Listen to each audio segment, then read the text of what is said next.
സിപിഎമ്മിന്റെ സംസ്ഥാന സമിതി അംഗം പി ജയരാജൻ നമ്മളോടൊപ്പം ടെലിഫോൺ ലൈനിൽ ചേരുകയാണ്. ശ്രീ പി ജയരാജൻ, റിജിത്ത് വധക്കേസിലെ വിധി വന്നിരിക്കുന്നു. മുഴുവൻ പ്രതികൾക്കും ജീവപര്യന്തം എന്നുള്ളതാണ് വിധി. പാർട്ടി സ്വാഗതം ചെയ്യുന്നു. എന്താണ് അങ്ങയുടെ പ്രതികരണം? തീർച്ചയായിട്ടും റിജിത്തിന്റെ കൊലയാളികളെ കോടതി തെളിവുകളെ അടിസ്ഥാനപ്പെടുത്തി കണ്ടെത്തി അങ്ങനെ കൊല നടത്തിയിട്ടുള്ള മുഴുവൻ RSSകാരായിട്ടുള്ള പ്രതികളെയും ജീവപര്യന്തം തടവിന് ശിക്ഷിച്ചുകൊണ്ടുള്ള വിധി പുറത്തു വന്നിരിക്കുകയാണ്. വിധി സ്വാഗതാർഹമാണ്. ഇവിടെ റീജിത്തിന്റെ കൊലപാതകം കേരളത്തിൽ ഒറ്റപ്പെട്ട ഒരു കൊലപാതകമായി കാണാൻ കഴിയില്ല. കാരണം മതനിരപേക്ഷത ശക്തമായി നിലനിൽക്കുന്ന കേരളീയ സമൂഹത്തിൽ അതിനെ തകർത്തുകൊണ്ട് ഇന്ത്യയിലെ പല സംസ്ഥാനങ്ങളിലും കോൺഗ്രസിന് സ്വാധീനമുള്ള സംസ്ഥാനങ്ങളിലൊക്കെ RSSന് സ്വാധീനമുണ്ടായി. BJPക്ക് അധികാരത്തിൽ വരാൻ കഴിഞ്ഞു. കേരളത്തിൽ തടസ്സം നിൽക്കുന്നത് CPM ആണ് എന്ന തിരിച്ചറിവിന്റെ അടിസ്ഥാനത്തിലാണ് കേരളത്തിലെ 13 ജില്ലകളിലും CPMന്റെ റീജിത്തിനെ പോലെയുള്ള നിരവധി സഖാക്കളെ കൊലപ്പെടുത്തിയിട്ടുണ്ട്. മൊത്തം 218 സഖാക്കളെയാണ് RSSകാർ കൊലപ്പെടുത്തിയത്. അതിന് കൃത്യമായിട്ടൊരു രാഷ്ട്രീയ ദൗത്യവും ഒരു നേതൃത്വം തന്നെ RSSന്റെ നേതൃത്വം തന്നെ ആസൂത്രണം ചെയ്തിട്ടാണ് കേരളത്തിൽ 218 സഖാക്കളെ കൊലപ്പെടുത്തിയ സംഭവങ്ങൾ ഉണ്ടായത്. സമൂഹത്തിൽ നുഴഞ്ഞു കയറുന്നതിന് RSSന് മുമ്പിലുള്ള തടസ്സം കോൺഗ്രസോ മറ്റു പാർട്ടികളോ അല്ല, CPM ആണ് എന്ന തിരിച്ചറിവിന്റെ അടിസ്ഥാനത്തിലാണ് അവർ കൊലപാതക പരമ്പരകൾ നടത്തിയത്. അതിൽ പ്രധാനപ്പെട്ടതാണ് റീജിത്തിന്റെ കൊലപാതകം. ആ റീജിത്തിന്റെ കൊലപാതകത്തിന്റെ കാരണങ്ങളിലേക്ക് നോക്കിക്കഴിഞ്ഞാൽ അവിടെയുള്ള ഒരു ഹിന്ദു ആരാധനാലയത്തിന്റെ പരിസരത്ത് ആരാധനാലയത്തിൽ തൊട്ട് തന്നെ RSSന്റെ ശാഖാ പരിശീലനം നടത്താനുള്ള ശ്രമത്തെ അവിടുത്തെ വിശ്വാസികളടക്കം എതിർത്തു. അതിന്റെ കൂടെ റീജിത്ത് നിന്നു. അതാണ് റീജിത്തിനെ കൊലപ്പെടുത്താൻ അക്രമികളെ പ്രേരിപ്പിച്ചത് എന്നത് ഈ കേസിലൂടെ വ്യക്തമാവുന്നുണ്ട്.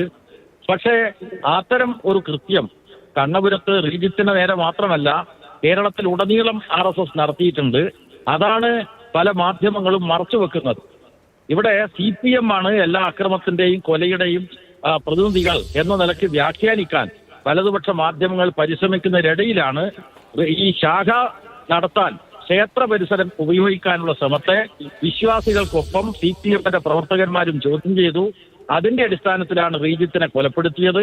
ആ വിധി വരുമ്പോ സ്വാഭാവികമായിട്ടും മാധ്യമങ്ങളുടെ ഈ വെള്ളപൂശൽ ശ്രമമുണ്ടല്ലോ, കോൺഗ്രസിനെയും RSSനെയും അവരെത്രയോ കൊലകൾ നടത്തിയിട്ടുണ്ട്. അത്തരം സംഭവങ്ങളെ വെള്ളപൂശാൻ, ആ പ്രതികളെ വെള്ളപൂശാൻ വേണ്ടി മാധ്യമങ്ങൾ നടത്തുന്ന പരിശ്രമങ്ങൾക്കുള്ള ഒരു തിരിച്ചടി കൂടിയാണ് റീജിത്ത് കേസിന്റെ വിധി. ശ്രീ പി ജയരാജൻ, മാധ്യമങ്ങൾ അത്തരത്തിൽ വെള്ളപൂശൽ നടത്തുന്നത് എങ്ങനെയാണ് എന്നുള്ളത് എനിക്ക് മനസ്സിലാവുന്നില്ല. ഏതായാലും കോടതികളിൽ നിന്ന് വരുന്ന വിധി സംബന്ധിച്ച വാർത്തകൾ കൊടുക്കും, ഇതുമായി ബന്ധപ്പെട്ട ആളുകളുടെ പ്രതികരണം കൊടുക്കും. ഇന്നിപ്പോൾ റീജിത്തിന്റെ അമ്മ ജാനകിയുടെ പ്രതികരണം കൊടുത്തത് ഉൾപ്പെടെയുള്ള കാര്യങ്ങൾ കൊടുക്കും.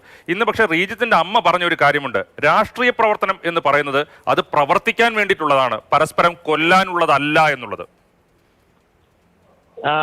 ഇവിടെ താങ്കള് പറഞ്ഞ കാര്യം ഞാൻ വളരെ ശ്രദ്ധയോടുകൂടി കേട്ടു. മാതൃഭൂമി പത്രത്തിന്റെ ചാനലാണല്ലോ ഇത്. ആ പത്രം പേരിയ ഇരട്ടക്കൊലക്കേസിന്റെ വിധി വന്നതിനെ തുടർന്ന് എഴുതിയിട്ടുള്ള മുഖപ്രസംഗം താങ്കൾ ഒന്നുകൂടി വായിച്ചു നോക്കണം എന്നാണ് ഞാൻ പറയുന്നത്. ആ മുഖപ്രസംഗത്തിൽ ഇരട്ട കൊലപാതകം സംബന്ധിച്ച് അപലപിച്ചു. സ്വാഭാവികമായിട്ടും ആ 2 ചെറുപ്പക്കാരെ കൊല ചെയ്യപ്പെടാൻ പാടില്ല എന്ന അഭിപ്രായത്തോട് ഞാനും യോജിക്കുകയാണ്. പക്ഷേ തിരുവനന്തപുരത്ത് വെഞ്ഞാറമൂടിൽ 2 CPM പ്രവർത്തകന്മാരെ കോൺഗ്രസുകാരെ കൊലപ്പെടുത്തിയല്ലോ. ആ മുഖപ്രസംഗത്തിൽ എന്താ അതേക്കുറിച്ച് പറയാതിരുന്നത്? CPMകാരായിട്ടുള്ള നിരവധി ആളുകൾ കൊല്ലപ്പെട്ട കാര്യം സംബന്ധിച്ച് ഞാൻ നേരത്തെ ഇവിടെ പറഞ്ഞല്ലോ. അതേക്കുറിച്ച് ആ മുഖപ്രസംഗത്തിൽ ഒറ്റ അക്ഷരം പറഞ്ഞില്ലല്ലോ. അതാണ് ഞാൻ പറഞ്ഞത്. മാധ്യമങ്ങൾ, വലതുപക്ഷ മാധ്യമങ്ങൾ രജിത്ത് വധക്കേസ് പാർട്ടി വലിയ തോതിൽ ഉയർത്തുന്ന, ചർച്ച ചെയ്യുന്ന, സ്വാഭാവികമായും ഒരു ചെറുപ്പക്കാരൻ അരുംകൊലം ചെയ്യപ്പെടുന്ന സാഹചര്യം, ഈ വാർത്ത വിശദീകരിക്കുന്നതിനും അതിനുമായി ബന്ധപ്പെട്ട വാർത്ത കൊടുക്കുന്നതിനും ഇടയിൽ പെരിയ ഇരട്ടക്കൊലപാതക കേസ് പറഞ്ഞാൽ അങ്ങത് അംഗീകരിക്കുമോ? അതുപോലെ തന്നെയല്ലേ പെരിയ ഇരട്ടക്കൊലപാതക കേസ് സംസാരിക്കുന്ന സമയത്ത് തിരുവനന്തപുരത്ത് ഇരട്ടക്കൊലപാതക കേസ് പരാമർശിക്കുന്നത്? ഒരു വിഷയം നമ്മൾ ചെയ്യുമ്പോൾ അല്ലെങ്കിൽ സംസാരിക്കുമ്പോൾ അതുമായി ബന്ധപ്പെട്ട് തന്നെ നിൽക്കണ്ടേ? ഞാൻ തീർച്ചയായിട്ടും ഈ കേസുമായി ബന്ധപ്പെട്ട് പറയേണ്ട കാര്യങ്ങളാണ് ഞാനിവിടെ പറഞ്ഞത്.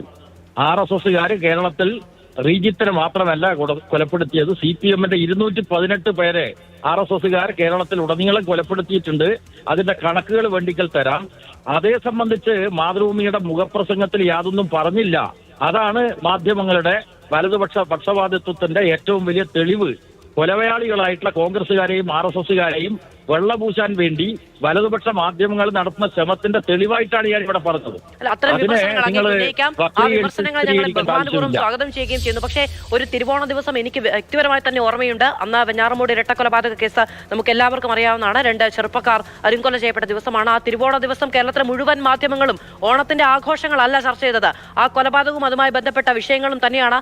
അതിനുശേഷം ഹക്കിനെയും മിദ്രാജിനെയും സംബന്ധിച്ച ഒരുപാട് റിപ്പോർട്ടുകൾ, ആ കൊലപാതകം എങ്ങനെ ആസൂത്രണം ചെയ്യപ്പെട്ടു, അതുമായി ബന്ധപ്പെട്ട് കോൺഗ്രസ് നേതാക്കളിലേക്ക് വരെ വിരൽ ചൂണ്ടി വിമർശനങ്ങളെല്ലാം ചർച്ച ചെയ്തിട്ടുണ്ടെന്ന ആത്മവിശ്വാസം ഞങ്ങൾക്കുണ്ട്. ശ്രീ പി ജയരാജൻ, ഈ കേസിനെ പാർട്ടി വലിയൊരു രാഷ്ട്രീയ പ്രതിരോധത്തിന്റെ വേദി കൂടിയായി കാണുന്നുണ്ടോ?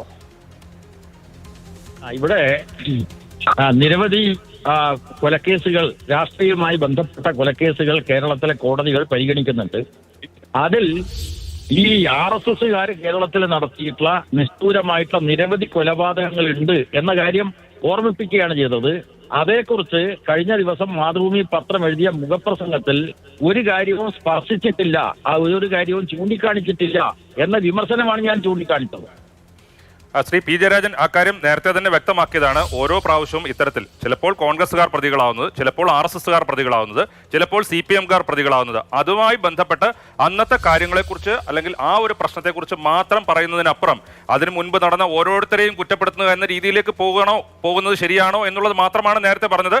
താങ്കൾ പറഞ്ഞതുപോലെ 218 താങ്കൾ പറഞ്ഞതനുസരിച്ച് 218 CPM പ്രവർത്തകർ അല്ലെങ്കിൽ കമ്മ്യൂണിസ്റ്റ് പാർട്ടി പ്രവർത്തകർ കൊല്ലപ്പെട്ടിട്ടുണ്ട്. പക്ഷേ അവർ മാത്രമല്ല കേരളത്തിൽ രാഷ്ട്രീയ സംഘടനകളിൽ രാഷ്ട്രീയ കൊലപാതകങ്ങളിൽ പെട്ട് മരിച്ചിട്ടുള്ളത് എന്നുള്ളത് നമ്മുടെ സമൂഹത്തിൽ എല്ലാവർക്കും അറിയാവുന്ന കാര്യമാണ്. തീർച്ചയായിട്ടും കോൺഗ്രസുകാരും കൊലപ്പെടുത്തിയിട്ടുണ്ട്, BJPക്കാരും കൊലപ്പെടുത്തിയിട്ടുണ്ട്, രാഷ്ട്രീയ സംഘർഷത്തിന്റെ ഭാഗമായിട്ട് CPMകാരും പ്രതികളായിട്ടുണ്ട്. എല്ലാവരെയും ഒരേ നിലക്ക് കാണണം എന്ന നിലപാട് മാത്രമാണ് ഞാനിവിടെ പറഞ്ഞത്. ശരി, അങ്ങ് ഒരേ നിലയ്ക്ക് ശരി, വളരെയധികം നന്ദി. അങ്ങയുടെ വിമർശനം ഞങ്ങൾ ഉൾക്കൊള്ളുകയും ചെയ്തു. പക്ഷേ കോൺഗ്രസുകാരും BJPക്കാരും കൊന്നിട്ടുണ്ട്, CPMകാർ പ്രതികളായിട്ടുണ്ട്. അല്ല, സ്വാഭാവികമായിട്ടും പി ജയരാജൻ അദ്ദേഹം പാർട്ടി സംസ്ഥാന സമിതി അംഗമാണ്, കണ്ണൂരിൽ നിന്നുള്ള പ്രധാനപ്പെട്ട നേതാവാണ്. ഇപ്പോൾ പല കാര്യങ്ങൾ, ഇപ്പോൾ കൊടി സുനിയുടെ കാര്യത്തിൽ അദ്ദേഹത്തിന് കൊടി സുനിക്ക് ജാമ്യം അനുവദിച്ചതുമായിട്ട് ബന്ധപ്പെട്ട് പി ജയരാജൻ ന്യായീകരിച്ച് പോസ്റ്റ് ഇടുന്നു. കഴിഞ്ഞ ദിവസം പെരിയ കേസിൽ പ്രതികളാക്കപ്പെട്ടവർക്ക് അല്ലെങ്കിൽ ശിക്ഷ വിധിക്കപ്പെട്ടവരെ ജയിലിൽ സന്ദർശിക്കാൻ പോകുന്നു. പി ജയരാജൻ ഈ കാര്യത്തിൽ എപ്പോഴും ഒരു നിലപാടുണ്ട്. ആ നിലപാടനുസരിച്ച് മാത്രമാണ് പി ജയരാജൻ